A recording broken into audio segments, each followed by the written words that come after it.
ബംഗളൂരു യാത്ര തുടരുകയാണ്.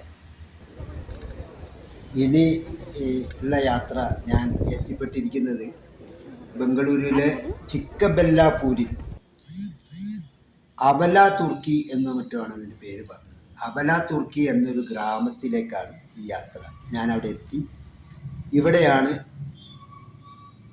ഈ ആദിയോഗിയുടെ പ്രതിമ ഉള്ള ഒരു ക്ഷേത്രമുള്ളത്. അതിമനോഹരമായ സ്ഥലം എന്ന് പറഞ്ഞാൽ ഇനി അങ്ങോട്ടില്ല, അത്രയും. അതൊരു മഞ്ഞൊക്കെ വീഴുന്ന ഒരു സമയത്താണെങ്കിൽ കൈലാസത്തിലെത്തിയമാതിരി തോന്നും. 112 അടി ഉയരമുള്ള ഒരു ശിവ പ്രതിമയാണ്, പ്രതിഷ്ഠയാണ്. പേര് ഇവർ പറയുന്നത് ആദിയോഗി ക്ഷേത്രം എന്നൊക്കെയാണെങ്കിലും അവിടെ അങ്ങനെ ഒരു ഇത് എന്താ, ക്ഷേത്രത്തിൻ്റെതായ ചടങ്ങുകളും പൂജാരിമാരൊന്നും ഇല്ലാത്തൊരവസ്ഥയാണ്. ആദിയോഗി അല്ലെങ്കിൽ ആദ്യയോഗി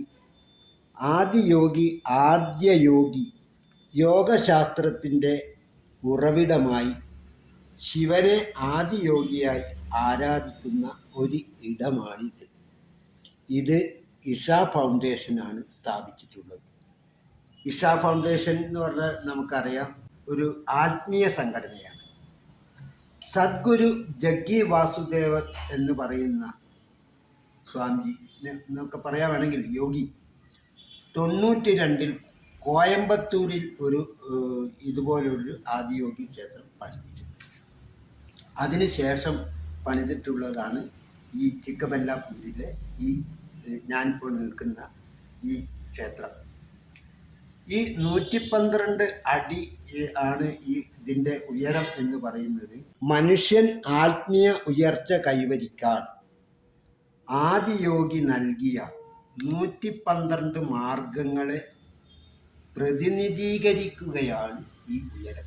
അതുകൊണ്ടാണ് ഈ പ്രതിമയ്ക്ക് 112 അടി ഉയരത്തിൽ നിർമ്മിച്ചിട്ടുള്ളത്. ഇതിനോട് ചേർന്ന് പ്രതിഷ്ഠകൾ വേറെയുണ്ട്. ഒരു നാഗമണ്ഡപമുണ്ട്, നന്ദി, ഒരു വലിയ ഭീമൻ നന്ദിയുണ്ട്, ഒരു മഹാത്രിശൂലമുണ്ട്. രസകരമായ വേറൊരു സംഭവം എന്ന് വെച്ചിട്ടുണ്ടെങ്കിൽ ഒരു വലിയ ചക്രമുണ്ട്. നമ്മളെ സൂര്യ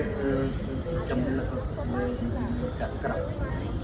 അത് ഒരു ഏത് രീതിയിലാണ്, അതിനൊരു ആത്മീയ പരിവേഷമൊന്നും അവർ നൽകുന്നില്ല. ഇതൊരു വഴിപാടൊന്നുമല്ല. ഈ ചക്രം തിരിക്കുന്ന ഏർപ്പാട് ഒരു വഴിപാടായിട്ടാണ് ആൾക്കാർക്ക് തോന്നുന്നെങ്കിലും അത് അങ്ങനെ ചീട്ടാക്കിയിട്ട് വന്നിട്ട് ചെയ്യാൻ വേണ്ടിയിട്ടൊന്നും അവർ പറഞ്ഞു. ഈ ആളുകൾ ചക്രം കാണുമ്പോൾ തിരിക്കുന്ന മാതിരി ഞാനും തിരിച്ചു, എൻ്റെ ഭാര്യ തിരിച്ചു. പക്ഷെ ഭക്തർ പ്രാർത്ഥനാപൂർവമാണ് ഈ ചക്രം തിരിക്കുന്നത് എന്നുള്ളത് സത്യമാണ്. ചിലർ അതിനെ ജീവിതചക്രം, സമയം, ആത്മീയ പുരോഗതി എന്നിവയുടെ പ്രതീകമാണെന്ന് പറഞ്ഞും ചെയ്യുന്നവരുണ്ട്. ഏതായാലും ഞങ്ങളും ആ ചക്രം തിരിച്ചിട്ടുണ്ട്. ഈ ചക്രം കൂടാതെ വേറൊരു സംഗതികൾ ഞാൻ പറഞ്ഞിട്ടുണ്ട്. നാഗമണ്ഡപം, നന്ദി, മഹാത്രിശൂലം, ഇതൊന്നും വെറുതെ അല്ല അവിടെ പ്രതിഷ്ഠിച്ചിട്ടുള്ളത്. ഇതിനൊക്കെ ഓരോ അർത്ഥങ്ങളുണ്ട്. ഈ മഹാശൂലം ഒരു പ്രതിമയാണ് അവിടുത്തെ. ഈ മഹാശൂലം പറയുന്നത് സത്യം, വ്യക്തത, സമാധാനം, സന്തുലിതാവസ്ഥ. പിന്നെ രജസ്, 3 എണ്ണമാണ്. അതിലൊന്ന് സത്വമാണ്, രണ്ടാമത്തെ രജസ്. രജസ് എന്ന് പറയുന്നത് പ്രവർത്തനം, ഊർജം, ചലനം. പിന്നുള്ളത് തമസ്, ജഡത്വം, വിശ്രമം, സ്ഥിരത. ഈ 3 കാര്യങ്ങളെ പ്രതിനിധീകരിച്ചുകൊണ്ടാണ് ഈ തൃശൂലം ഇവിടെ പ്രതിഷ്ഠിച്ചിരിക്കുന്നത് എന്നാണ് പറയുന്നത്. ഏതായാലും മഹാശൂലത്തിനുള്ളിൽ പ്രതിഷ്ഠിച്ചിരിക്കുന്ന ഒരു ലിംഗമുണ്ട്.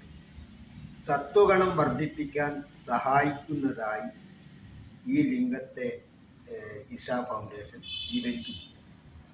അപ്പോൾ ഇതുപോലെ ഈ അവിടെ എത്തിയാൽ തന്നെ വേറൊരു ലോകത്തെത്തിയ ഒരു അവസ്ഥയാവും. ഒന്നാമത് നമ്മൾ കാറിലിങ്ങനെ സഞ്ചരിച്ച് കഴിഞ്ഞ് ഒരു മലമടക്കുകളിലൂടെയൊക്കെ യാത്ര ചെയ്ത് അവിടുന്ന് തന്നെ നോക്കിയാൽ ഈ വിഗ്രഹം ഇങ്ങനെ, ഈ ആദിയോഗീനെങ്ങനെ കാണാം. അതെന്നെ ഒരു നല്ല കാഴ്ചയാണ്. പുലർച്ചയ്ക്കൊക്കെയാണ് അതിമനോഹരമായിട്ട് എന്ന് പറയാറ്. മാത്രമല്ല ഇത് രാത്രിയിൽ കാണണമെന്ന് പറഞ്ഞു. നമുക്കന്ന് രാത്രിയിൽ കാണാനുള്ളത് ഇതുണ്ടായില്ല. സദാ മുഴങ്ങുന്ന ഈ ആത്മീയ ഒരു എന്താ പറയുക, ഒരു വല്ലാത്തൊരു അന്തരീക്ഷമാണ് അവിടുത്തെ. അതാണ് അതിൻ്റെ പ്രത്യേകത. ഒരു കുട്ടി അങ്ങോട്ടും ഇങ്ങോട്ടും ഇല്ല. മാത്രമല്ല ഈ 112 അടിയുള്ള വലിയ ഇതിൻ്റെ അകത്തേക്ക് പ്രവേശിച്ചു കഴിഞ്ഞാൽ അവിടെയാണ് ഈ ലിംഗമുള്ളത്. ഈ പ്രതിമയ്ക്ക് സമീപമാണ് യോഗേശ്വര ലിംഗമുള്ളത്. ആത്മീയ സാധനയ്ക്കും ധ്യാനത്തിനും ആയിട്ടാണ് ഭക്തന്മാർ അവിടെ എത്തുന്നത്. അപ്പോൾ അതിൻ്റെ ചുറ്റിലും എന്താണെന്ന് വെച്ചിട്ടുണ്ടെങ്കിൽ എല്ലാവരും ധ്യാന ഇതിലാണ് ഇരിക്കുന്നത്. എല്ലാ ആളുകളും വളരെ ചെറുപ്പക്കാരടക്കം അല്ലെങ്കിൽ പ്രായഭേദമന്യേ അവിടെ വന്ന് 99.99% അവിടെ ഇരിക്കുന്ന ആളുകൾ അവിടെ നിന്ന് ഫോട്ടോ എടുക്കാൻ ശ്രമിക്കില്ല. പരിപൂർണമായ ധ്യാനത്തിന് മുഴുകിയിരിക്കുകയാണ് അവർ. അതുവരെ ഉണ്ടാക്കിയിരുന്ന വാഹനത്തിൽ വരുമ്പോഴുള്ള ബഹളമോ ആഹ്ലാദങ്ങളൊക്കെ മാറ്റി വെച്ച് ഒരു വേറൊരു ലോകത്തിലേക്ക് ഇങ്ങനെ കടന്നു പോകുന്നത്. നമ്മളൊന്നും യോഗത്തിൻ്റെ അവസ്ഥയിലല്ലാത്തൊരവസ്ഥയിൽ നമ്മളിവരെ കാണുമ്പോൾ തന്നെ നമുക്ക് മനസ്സിലാവും അവർ ഒരു പുതിയ ലോകം സൃഷ്ടിച്ച് അതിലാണ് ഇങ്ങനെ വിഹരിക്കുന്നത്. അവർ അവിടെ എവിടെയും ഇല്ല.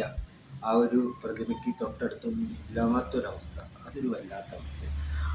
അവരോടൊപ്പം തന്നെ നമ്മൾ 3 പേരും, ഞാനുണ്ട്, എൻ്റെ ഭാര്യയുണ്ട്, ചേച്ചിയുടെ മകള് നന്ദയുണ്ട്.